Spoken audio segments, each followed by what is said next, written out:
Welcome back to Dum-Dums and Dragons, where improvisers who've never roleplayed before journey into the world of Dungeons and Dragons. I am the Great Wizard Bukake, your host.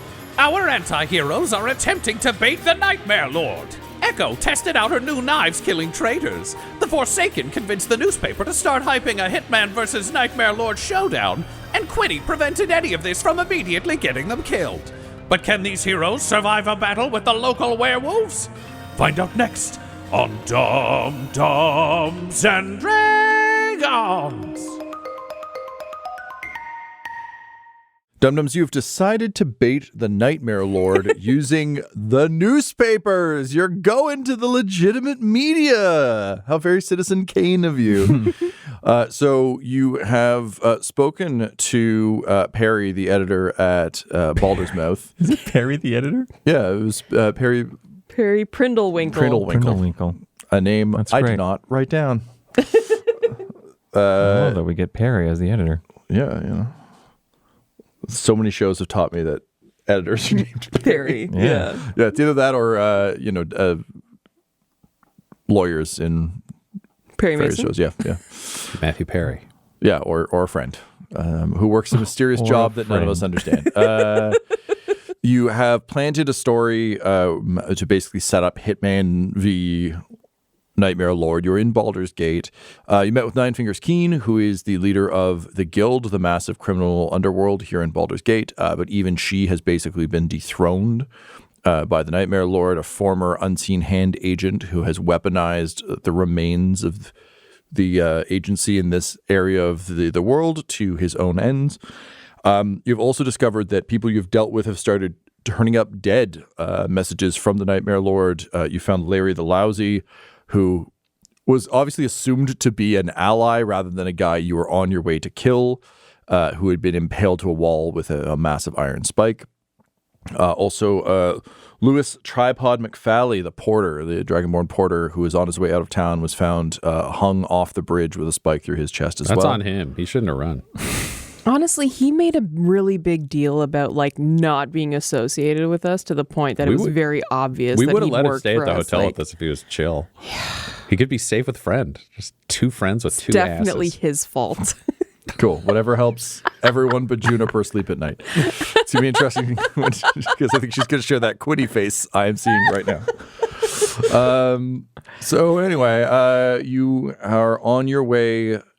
You committed a series of small murders to try and further bait the Nightmare Lord. You have posted your headline, and you are now back in the upper city, headed to the Musty Mortar to silver up Quinny's weapons for your eventual assault on Duskhawk Hill, where the werewolves are, including Zog the Goblin Shredder, who is the red wolf of the Alpha Gumbo. So lots of things going on, lots of murder, and Quinny saddled with two psychotic murder hobos. When you got to take down a Nightmare Lord, you got to put together a team of psychos. This is the plan that the cooler heads agreed to. So it seemed like a good idea at the time when all the smarter, more even-handed decision makers were present. Yeah, so we go in there. I mean, the Forsaken is the one who made this deal. So I think probably Quinny would say, you were all present. Yeah, we can go in together. You guys were in the room. We towards did the end. eventually show up. I just don't remember how much into the negotiation we were there for. You guys joined right at assassination conversation. So that was the dollar amount was said. Echo didn't understand what was happening. You were watching Mr. Pooner. It was a time. Yeah. But Ma and Pa. Oh, hello, our celebrity customer, everybody. Yes, we have some tragic news from across town. Oh, well, why don't you come back into the back office and we can discuss that. And, a guy wearing an Aragorn outfit. So just traveling gear, crossed belts, big cloak, beard, possibly a broken toe from booting a helmet, looks up and says, "May all travelers impart their tragic news to you." No, just this one. This isn't a service we offer. Please come back. He goes, "Who shall I tell my tale of woe to?" Oh, yeah, it doesn't matter. You back room. Yep, just walk past this guy. Not interested. No, yeah, Quinny definitely not interested. Yep. That's fine. He's just a bit. You make your way into the back room. They close the door. They say, so what news brings you here? Yes. Well, tragically, the owner of Fun and Games has been brutally murdered. Larry is dead. And they both nod and say, that is a shame. Yep. Correct. His shop Absolute exploded shame. too. Yeah. Paul's like, no, it's not. He's the... Oh. And we brought you this picture, he says, grabbing one of the wax sticks really hurriedly and drawing a picture of himself on the back of one of the placemats that you had from the previous restaurant. Well, Dear Murder Child. And he says, and you wanted your picture too. Draw it quick. And he hands it over to Murder Child to draw. Oh, right. Okay. And Echo does a really bad drawing because she's a child. Both hurriedly sign it. And he says, here you go. We'd really just need weapons made with silver. We've got weapons from my friend here, the Hitman. well, do you want us to send your weapon away for silvering? Send away. That sounds time consuming. How long is that going to take? A day or two. Yeah, no. Do you guys just have something silver in house? Well, we can sell you silver powder that you can dust a weapon with. It won't hold up for an entire fight necessarily. Not, of course, that any of our patrons fight, just if a sword happened to be used. How well versed are you two with more exotic and enchanted weaponry? We want to kill werewolves. And my question was kind of going in the direction of, would the powder affect a weapon that I can phase in and out of the material plane? And Paul, who does actually seem to be the one who knows this side of the business, goes, oh, no. If you phase it out, then the powder will just kind of go to the ground, and then you'll just have a silver cloud on the ground. You have to, like, grind them into the powder to injure them. So, no, that's not going to do it for you. Okay, I get but against werewolves, yeah, you need silver for a physical weapon. I don't know about a magic weapon versus a werewolf, if that would have similar powers. I mean, based on, and he like starts like pulling out tags from a drawer that you would like, that you've seen tied to weapons out there. He's like, well, based on, a lot of these weapon tags we put on, I mean, they, like, so for example, we have a troll foe is a very popular axe we sell. Troll foe has a sort of a once a day fire enchantment, and it says, keeps troll from regenerating with magic ability. So if you're looking for something to stop regeneration, I mean, if you've got a magic weapon, that might just do that. But if you're looking to silver something, yeah, you can't teleport it in and out. We can sell you a silver weapon. That's not a problem. After all, we just bought these scribbles from you for 1,000 gold. Yeah. How much is a silver weapon going to set us back? What kind of weapon do you want? Something for my offhand, so maybe a dagger. Oh, silver dagger. Hell, maybe another short sword, something like short that. sword. Oh boy, that's gonna run in. Mosh just like, we'll just give it to you. Let's. We can take if you're willing to That's throw mighty in generous. the silver weapon and perhaps some of that silver powder, because the Hitman does love fighting dirty, and perhaps could throw the powder into the eyes of a certain red wolf. Yeah. If you think that'd affect a werewolf adversely, absolutely. And Paul's like, I got a condition. What's your condition? I'm gonna need the hitman on this picture. Draw yourself, Hitman. All right, here, something to draw with. You get a crayon, just like the rest of us. Oy, and then just Roll me a sleight of hand. 21. It's fucking good. It's about as good as you can get from crayon and All right, menu. it's like a Crayon and disdain. it's a courtroom sketch of the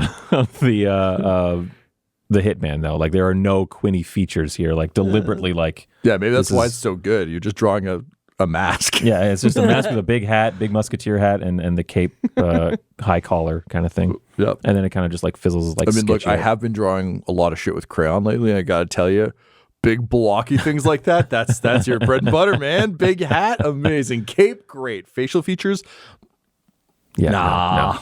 Yeah. No. Okay. Great. Okay. And he nods and says, "Okay. Well, now we're square." And so they go and get you a. Do you want a short sword or a dagger? I'll do a short sword. Sure. So it's a silvered short sword. Nothing fancy. looks, it's not, nothing they sell is basic in appearance, but it is also, they're obviously giving you the cheapest one for them, but still well-balanced, decent. The kind of weapon that you wouldn't immediately discard, but also isn't, a showpiece for a master thief like Quinny Brownbarrow. But for an efficient killer like the Hitman, just fine. Perfect. I guess I don't know. Quinny doesn't know inherently that attacking with silver stops the regeneration. No. So what you would have from the bestiary is that, That it's effective. Silvered weapons, basically get past their resistances. So they, werewolves are strong against non-silvered weapons, but against silvered weapons, damage is dealt normally. Got it. Okay. Cool. Yeah. That one can't phase away. So if it comes with like a scabbard, or a sheath or whatever you would say, something for the hip, I guess. Yeah. And They go and open a drawer and there's just a bunch of scabbards in there, and it's clearly the gift with purchase. Normally there's a whole sale with this and you got to sign up for a loyalty card, but we're just going to give this one to you for free. We get them in 5-packs from the tannery down the street. They'll do just fine. yeah, great. Thanks. You probably, you don't want to be associated with us with all the mess we're making. So Yeah, no, you're just regular customers here. We're not helping. great. Then I think I'm all set. Excellent. We're going to go kill werewolves. Have a good night. You too. Break a leg. Excellent. Plans within plans. That was where I was heading, so I'm glad we were in agreement. All right. So having obtained a silver weapon for Quinny, some silver dust, and a scabbard. Am I holding the silver dust, or did anyone else? It felt like a sneaky thing, which felt more like a Hitman thing. I already have a silver dagger, so. Realistically, the Forsaken's just going to be so busy hitting shit with hammers that he's like, Hitman can do the sneak attacks. Indeed, he can. Great. So are you headed straight to Dust Hawk? Oh, yeah. You guys were going to go to Rivington to get a boat to take you along the shore, correct? Yeah. What time is it right now? It's getting late. You guys have been at it. It's been a long day. You kind of met Nine Fingers around lunch, and then between all the murders that you did all afternoon, it's I'd say it's evening time. We didn't expend too many resources, although you took a couple hits during the I think day. realistically over the course of the day, if we could say that there was a time for a long rest, I can just use hit dice. I'd actually short like rest, sorry, to, short rest. because I think, Echo would want to prepare different spells as well. Is that a short rest or a long rest? That's a long rest. Oh, a long rest. Do we want to do short rest? You just said we had time for a long rest. I meant short rest. So I immediately corrected too. Was like, he got blasted a little bit by fire, but he's fine. So I was thinking a nighttime incursion would maybe be to our benefit on this thing. However, I don't want anyone coming in not at the top of their game. If it's currently like 5 p.m., 7 p.m.? Yeah, like 5 p.m. 5 p.m. Well, if we do a bit of a rest, we could attack in the middle of the night. If we turn in early, we could Around pre-dawn. 3-ish? Yeah. That's usually pretty... That's a time when a Captain Puppy doth sleep. What? Snarf. Wolves sleep at 3 in the morning, so we could probably jump them. Oh, is that a real wolf fact? He looks to Captain Puppy. I guess I could ask. Is that a thing with wolves? Well, it depends whether you're at sea or not. As a captain. I don't want to know anymore. I can tell from the look on your face you learned much from Captain Puppy. I learned a lesson I should have learned a while ago. Yes, respect the rank. Snarf. And he turns to you for saying, he goes, Snarf, Snarf, which Quinny you hear as, Yar. Well, technically he be Captain Bloodsmear, so, game recognized game. Yes, I agree with me too. All right, let's go. I agree with me too. And Goblin Jr. nods at that. Like, yeah. This guy. All right, so you're heading back to... We'll go to the Elf Song Tavern. Okay. Take a sleep and then go on our mission. Great. So you return to Elf Song Tavern.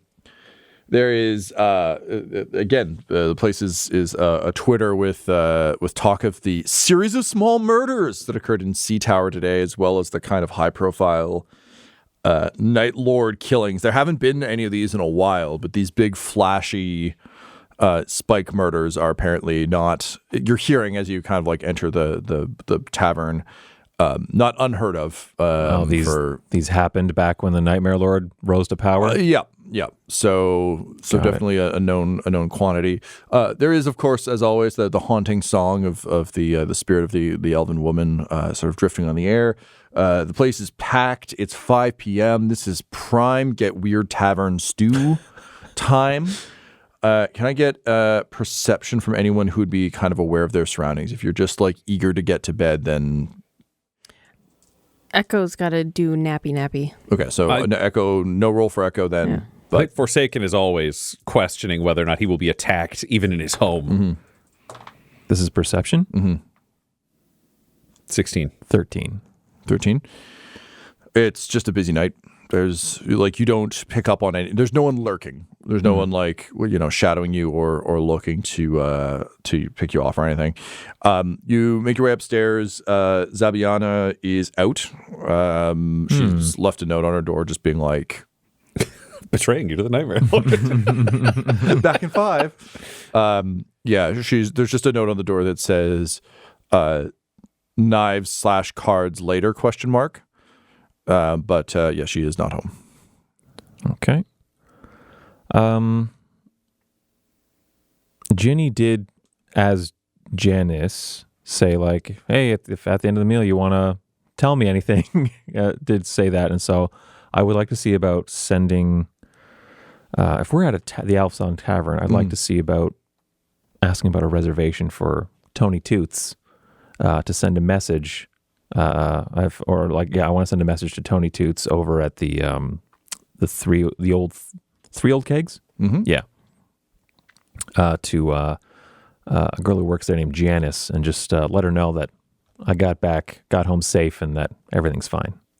Okay, so Queenie is very busy and just kind of Tony Toots. She's like looks in her parts. Oh yeah, I got a reservation for a Tony Toots. All right, yeah, they're supposed to be in later. So yeah, okay, That's weird. It's a weird way to send a message, but sure, great. Your girlfriend or something? What's going on? I don't think that's any of your business. Yeah. Sorry, I'm so sick of all the murder. I just kind of want some soap opera stuff, Just a little bit of love, a little bit of romance, maybe a cool affair going on. Hey, look. I didn't get into bartending, just talking about murder all day. All this kind of aside, just you and me. I'm kind of sick of all the murder too. All right. Well, good luck getting your message to that Janice. When Mr. Toots comes in, I'll give them your message. Great. Yep. So you head back upstairs. Okay. Forsaken, you naturally assume that Zabiana's out trying to betray her to the Nightmare Lord. No, Would you actually search the letter. He'd be a little curious, nervous about it. But if he got a commitment from friend to watch out the keyhole down the hall, he could sleep because he's like, oh, somebody will wake me up if somebody's coming. Yeah. Friend is capable of yelling his own name, so we know he can warn us. Yeah. You find friend just doing that, how do I look in jeans thing in a mirror, but he's able to crank his head a bit further because it's sewn on.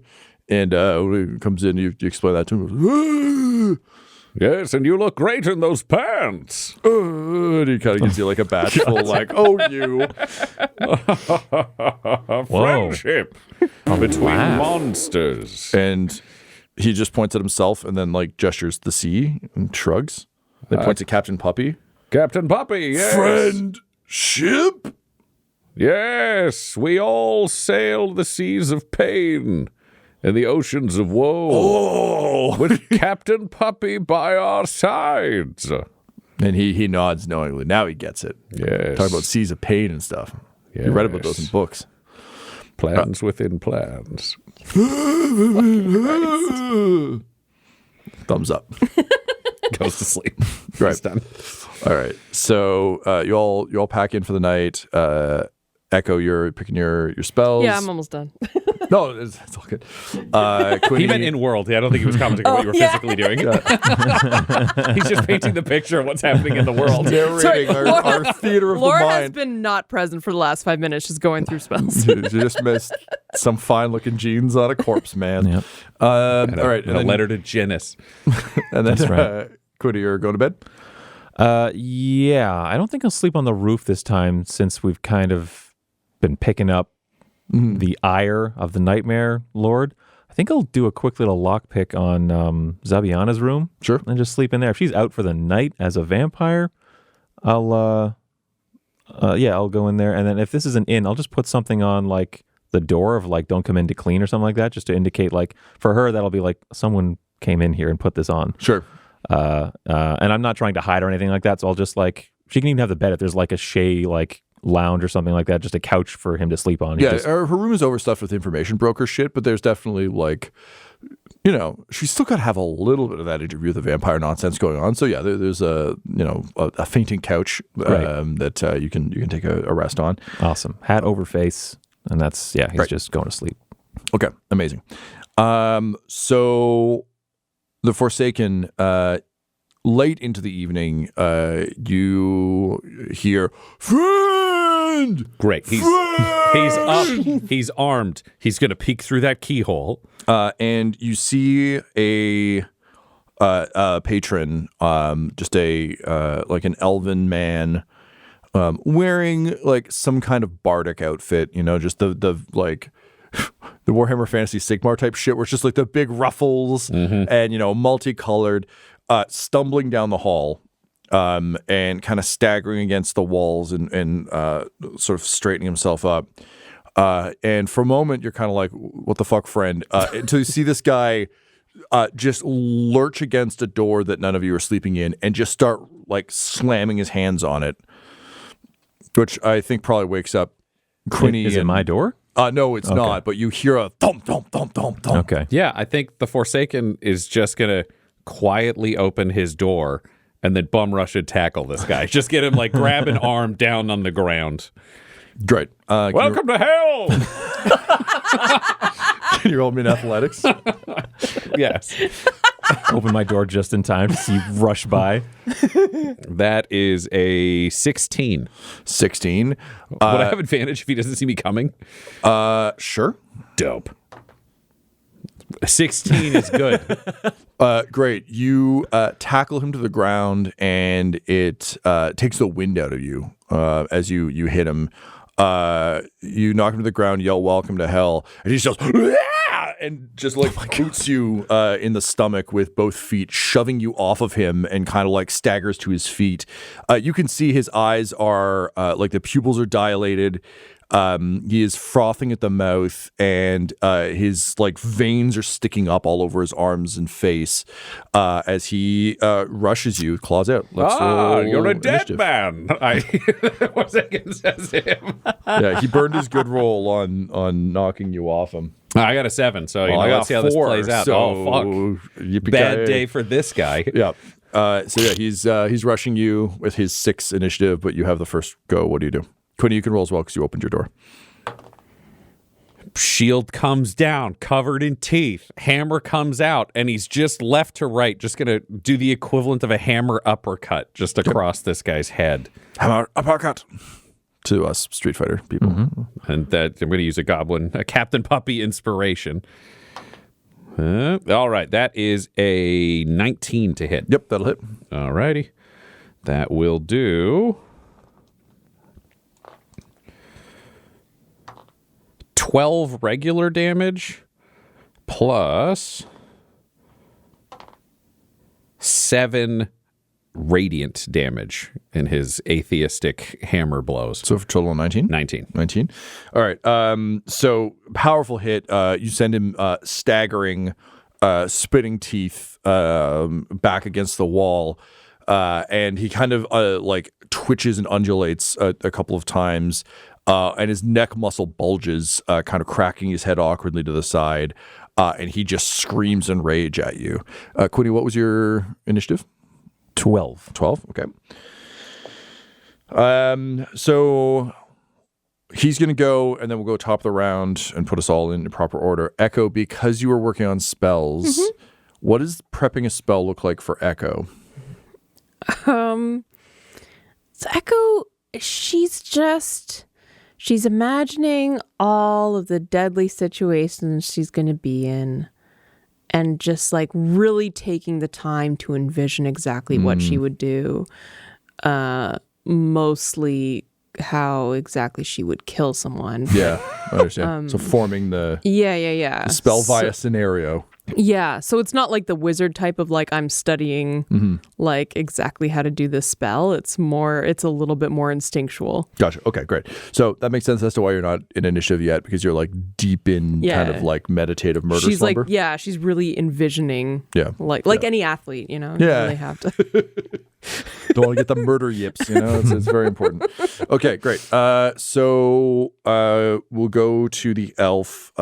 He is going to just like bolt at you, the Forsaken, and just like, again, like open hand slaps against your chest, like an angry ape, just going nuts on you. What's your AC? 24.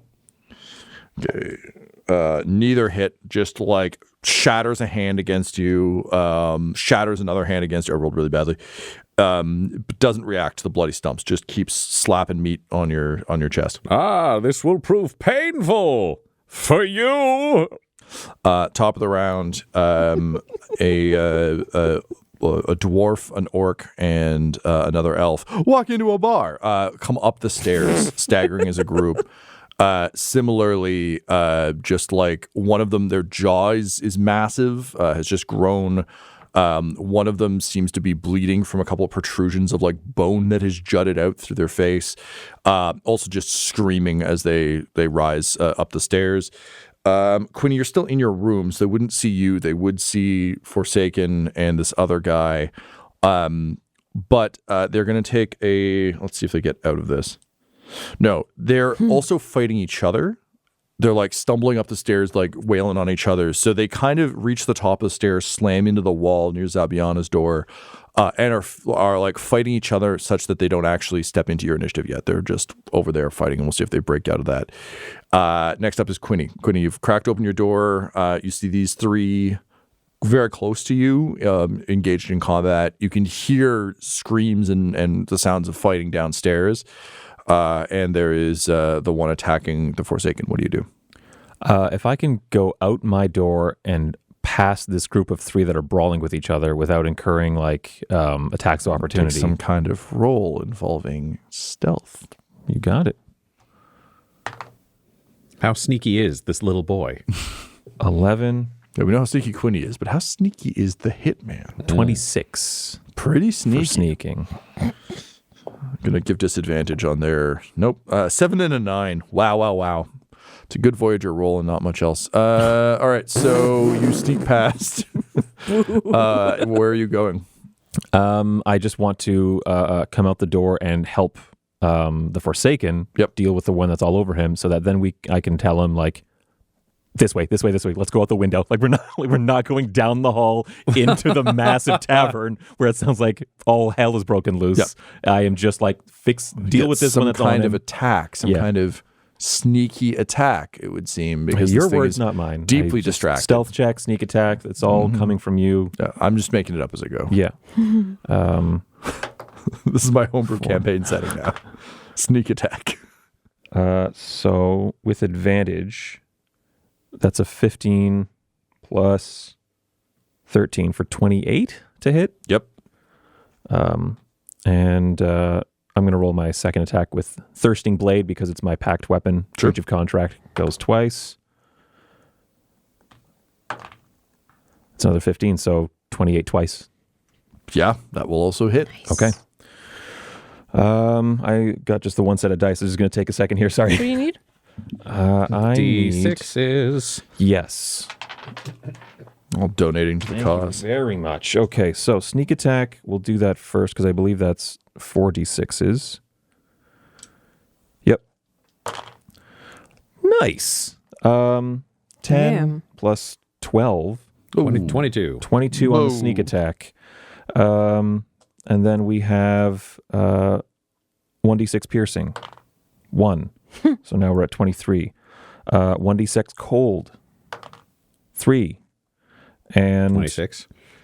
What the hell? Let's do the poison damage. 2d10 poison. 9 and 4 for 13.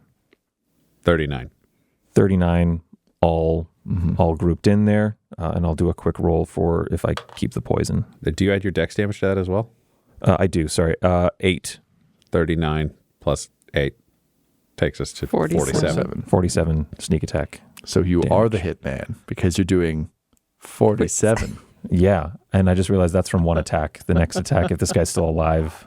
He had 3 HP left. So that's some overkill from the hitman. He came out to a man who'd punched his own hands off with his head broken and a muscular neck. And you fucking blew your wad so hard. He It's had awesome. 22 health to start. Well, that's good to know.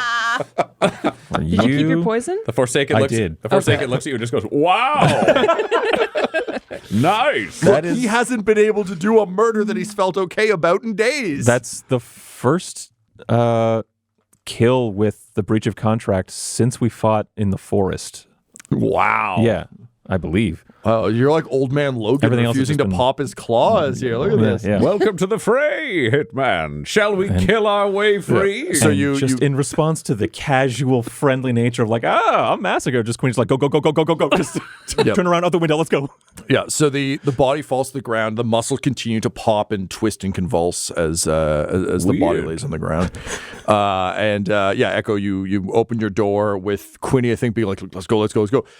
Friend just like runs across the hall and cranks open a window and goes, "Ah!" Yes, good. You too, friend. Out the window. Just like tumbles down. He's got no dexterity.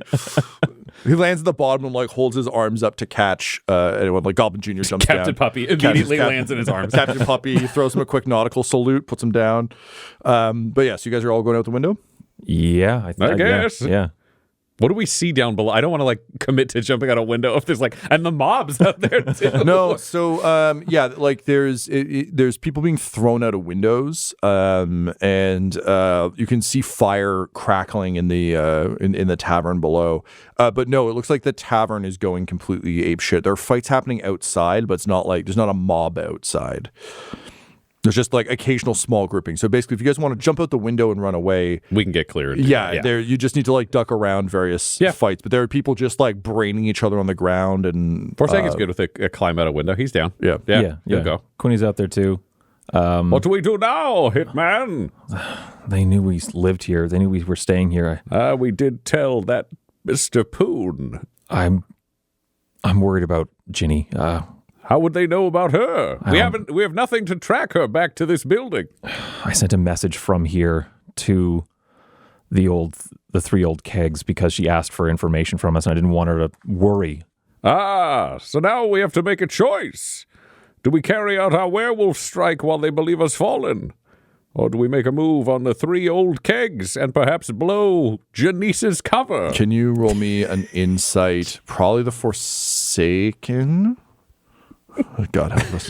Oh, no, I'm not smoking. 23. The bar is smoking. 23. It occurs to you as you standing at distance watching the melee inside that probably anyone who arrived at this place likely didn't leave with a message because everyone in there is murdering each other. Well, they're not going to have a further source of information. Everyone's fucking dead. You think the message never made it out? I mean, don't quote me, but my gut says yes. I don't think I can. I don't think I can leave her. You want to go to the bar? I do. Can you start without me and I'll catch up? I'm not going to do that. You're the hitman. We need you to be in charge to draw out the Nightmare Lord. I have a whole media campaign going on. Admittedly, with Quinny's ability to fly, he can get to and from 3 old kegs quickly. It will just burn his spell slots. Spell slots. He can Both of fly. them. He can fly for a reasonable amount of time, can 10 minutes? Yeah, 10 minutes. That'll be both of them. No. he? Yeah. So that's the Jesus question. Do you want Christ. spell slots for Werewolf Mountain, or do you want Well, to see if your daughter's alive? we can go get a boat, but if it's bad at 3 old kegs, how many more of those pretty brutal murders do you have in you? Because if you got a couple, you're set. I don't know if you saw this murder child, but the hitman came out strong. That was nothing. Yeah, I can do that all night. I can do that as much as I need to make sure that Ginny's okay. I will be right back. Go to the boats. I'll find you. And I Jeez. cast fly and I take off. And I look to Myrtle Child and I go, this is why I don't have actual children. So you take off, you can just Neo your way up into the sky.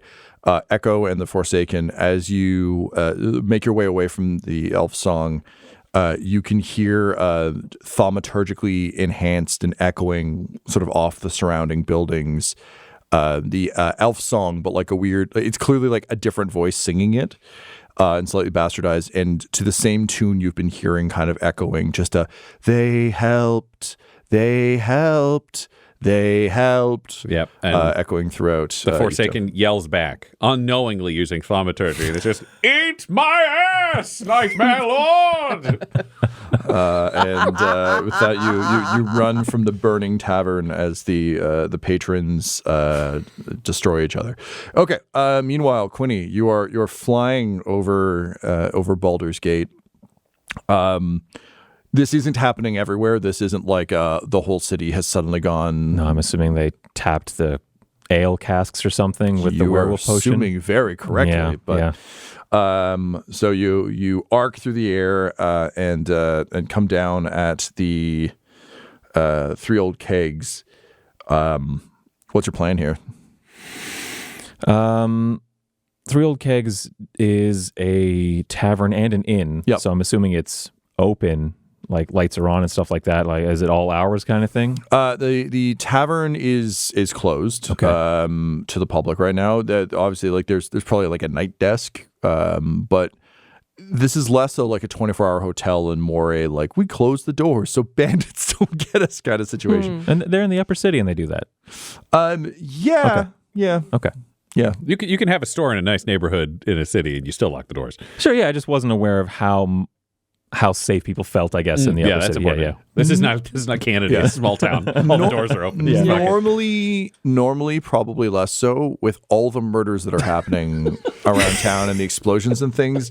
Even the upper city is a little more on edge. Although you do see, I refuse to acknowledge that. It's just a weird town. You do see, It's just an uptight city. this computer's weird. You do see the watch is out in force though. Okay. So I mean, I'm not gonna make you roll because stealth, but you can see that they're like. The rich people are scared is the sense you're getting from up here. So yes, you can safely like land on the roof. What's your play here? I don't even know if there's like staff or like servants' quarters here. It is an inn, so there would be like night staff and stuff like that and what have you, but she's a server. This is the only spot that I know of that she'd be at because she wasn't in our room at the elf song. So this is my best bet. So I think I'm going to try and get in. I'll land up high and try and get in through if there's an open window. Sure, yeah. I'll try that. But trying to be sneaky and stealthy. All so right, if the so I lights do are need on, a- I'm not necessarily going in through a window with someone. Can I get stealth at disadvantage? Yeah. That's a bit of a jack die. There we go. A 7. Stealth 22. Okay. Let me roll for the staff. Natural 20. Ooh. You climb in through a window, and just as you sort of pass the threshold, immediately there's like an aggressive chime, and immediately like remember the like. You know, like cops will get paid to stand near construction sites. Like there's a member of the watch wearing watch livery with the same kind of like surfer outfit just stretched over it. Comes like rushing down the hall with a pike and just says, "Hey, you, what are you doing here?" I don't answer that question. I climb back out the window. Hey, we got to climb through windows over here. And immediately like shouts come up from outside. Watch members begin converging on the tavern. Great. I cross the building over the roof and try the other side to get in again. Sure, you do. And chimes start. And they're like, he's getting to the other side. Oh, they got a good eye on me. They just hear the chime. Like there's window alarms. All the alarms. Oh, that's all it's the windows window are alarms. alarmed. Oh, okay. Well, I the did nat not, You 20 confirm it that is. with the second window. I didn't connect that dot Yeah. as a player. I just thought someone spotted me. It wasn't until the 20, but yeah. Well, then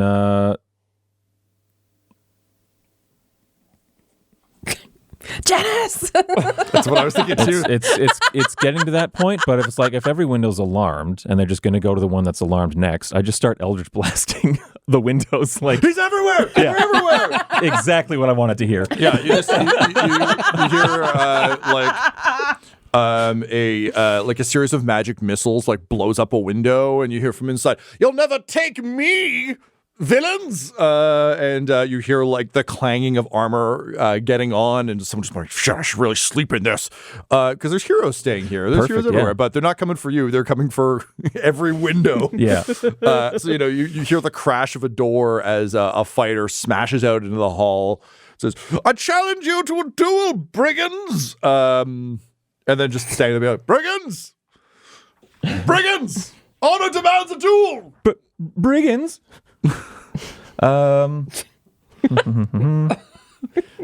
They're after Janice. Yeah, voice yells from outside. I don't have anything to help me spot her, like magically.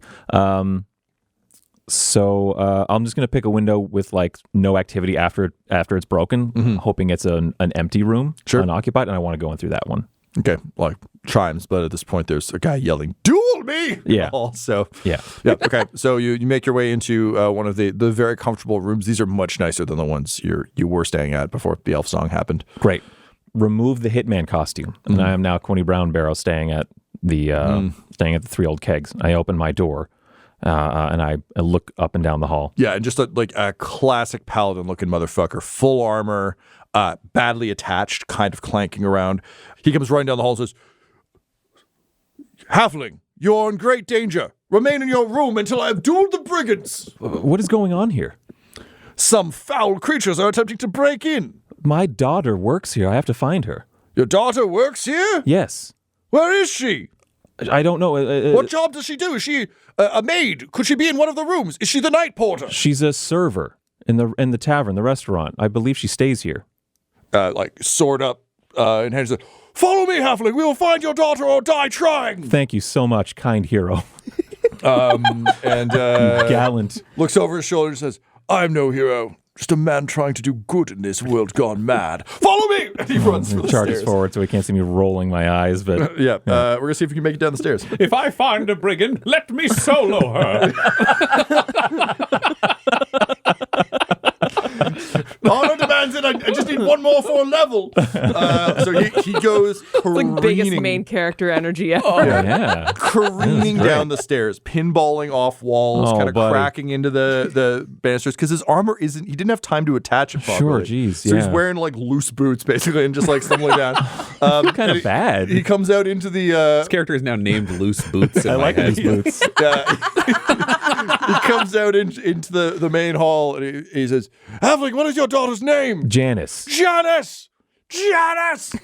And from the front, Phyllis, who's clearly the night porter, comes around with no makeup on and clearly pissed about it and with a crossbow. And she's like, "What are you yelling about?" And he's like, "We're looking for this man's daughter. She works here. Her name is Janice. She's a server. Brigands might be after her." Just like, all the servers went home. They don't live here. This is just their job. And she goes, "Well, friend." If he turns to say, "Well, friend," I'm already gone. Well, my teacher doesn't live at the school. "New friend." And he turns and says, "Forgive me, night porter, for disturbing you. I must find my friend. He may have been taken by brigands." And he starts trying to go up the stairs, but it's a lot harder. Falls back up the stairs he fell down. Meanwhile, from upstairs, the magic missile guy is like, "Where are you? Defend me, paladin!" Because like they're a traveling party, and he's a glass cannon. Anyway, Quinny, you go back up the stairs. Fighting and nothing. they heard brigands everywhere. You're back up the stairs ahead of Loose Boots. What do you do? Into my room. Yeah. Put on the Hitman outfit. And I back out the window onto the roof. Great. Can you roll me a dexterity save?